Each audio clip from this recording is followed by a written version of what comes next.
Salam jumpa kembali. Kali ini bersama saya, Melia Laniwati, akan sama-sama belajar bagaimana menuangkan suatu rangkaian proses ke dalam bentuk bahasa gambar, yaitu diagram blok, diagram alir proses, dan diagram perpipaan dan instrumentasi. Untuk menceritakan suatu proses, misal proses pembuatan suatu produk dari bahan-bahan baku tertentu, seringkali membutuhkan kalimat-kalimat yang panjang dan banyak, sehingga sulit untuk diingat dan kemungkinan terdistorsi sangat besar. Oleh sebab itu, di dalam ilmu proses, untuk memudahkan visualisasi proses dibantu dengan bentuk diagram yang terurut dan terkait dalam langkah-langkah pengolahan.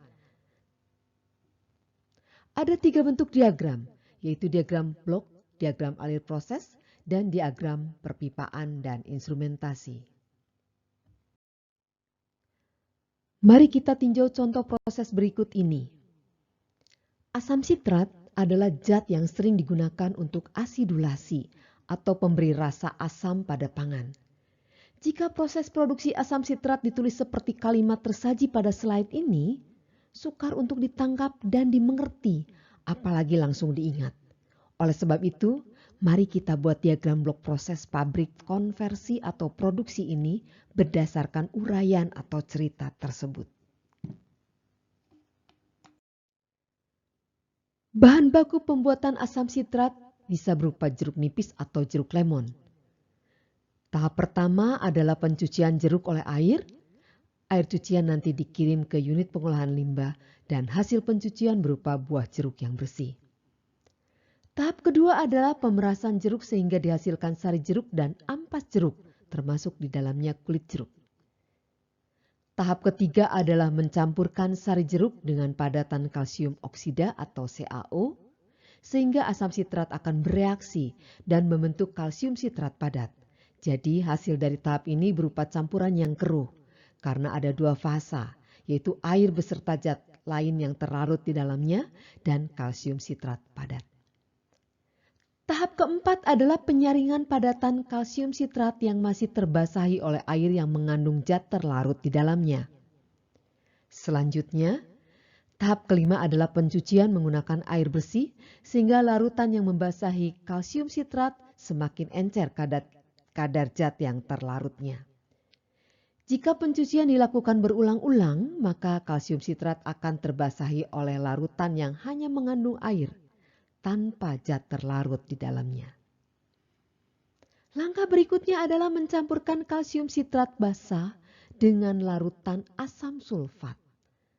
Kalsium sitrat bereaksi membentuk asam sitrat yang terlarut dalam air dan endapan kalsium sulfat. Hasil pencampuran berupa larutan yang keruh. Selanjutnya masuk ke dalam tahap penyaringan yang mana kalsium sulfat akan dipisahkan dari filtrat atau cairan hasil penyaringan yang berupa larutan asam sitrat dalam air. Dan siap untuk diproses lanjut, yaitu diuapkan sehingga air menguap dan dihasilkan asam sitrat yang berbentuk kristal. Setingkat lebih detail dari diagram blok adalah diagram alir proses atau proses flow diagram. Blok-blok proses diganti dengan alat unit proses yang bentuknya berbeda-beda dan sudah menjadi lambang atau bentuk yang umum di kalangan orang proses. Jadi, untuk proses pembuatan kristal asam sitrat dari jeruk nipis atau jeruk lemon kini digambarkan sebagai berikut. Proses pencucian buah jeruk dilaksanakan dengan cara menempatkan buah pada ban berjalan atau conveyor dan disemprot oleh air untuk mencucinya. Buah jeruk yang sudah bersih masuk ke alat sejenis juicer untuk diperas dan diambil sarinya yang selanjutnya dikirim ke dalam mixer untuk dicampur dengan kalsium oksida. Karena suhu pencampuran sekitar 80-90 derajat Celcius agar proses reaksi berlangsung dengan kecepatan tinggi, maka bisa ditempatkan alat penukar panas atau heat exchanger sebelum mixer. Jadi, sari jeruk yang masuk ke dalam mixer sudah memiliki suhu yang baik, yaitu suhu yang diperlukan untuk proses reaksi. Selanjutnya, campuran hasil reaksi dikirim ke dalam alat filtrasi, di mana padatan hasil filtrasi biasanya disebut cake. Dalam kasus ini adalah komponen yang berharga yang dikehendaki, yaitu kalsium sitrat. Proses selanjutnya adalah pencucian cake. Proses pencucian dan filtrasi bisa menggunakan alat yang sama. Jadi bisa secara langsung dialiri air pencuci, namun bisa juga cake dikeruk atau dilepaskan dari filter coat-nya, kemudian dicampur dengan air pencuci dan disaring kembali. Proses pencucian biasanya menggunakan air yang cukup banyak, maka air dialirkan menggunakan pompa. Setelah proses pencucian selesai, cake dilepas dan dikirim ke dalam mixer untuk dicampur dengan larutan asam sulfat. Sehingga nanti akan terbentuk asam sitrat yang larut dalam air dan kalsium sulfat yang tak larut dalam air atau berbentuk endapan. Selanjutnya campuran disaring dan diambil filtratnya dan dikirim ke evaporator. Suhu di dalam evaporator 70-80 derajat Celcius. Jadi ke dalam evaporator dialirkan kukus sebagai media pemanas. Keluar dari evaporator kukus menjadi kondensat karena menyerahkan panas latennya untuk menguapkan air perlarut asam sitrat. Keluar dari evaporator asam sitrat menjadi larutan pekat dan dikristalisasi di dalam crystallizer.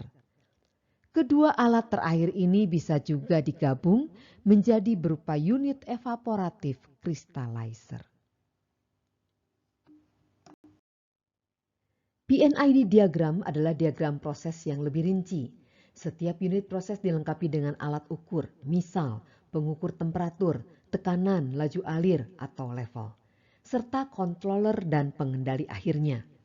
Selain itu juga dilengkapi dengan sistem perpipaan baik untuk aliran fluida utama, juga perpipaan untuk pengoperasian saat start up, shutdown maupun keadaan emergensi.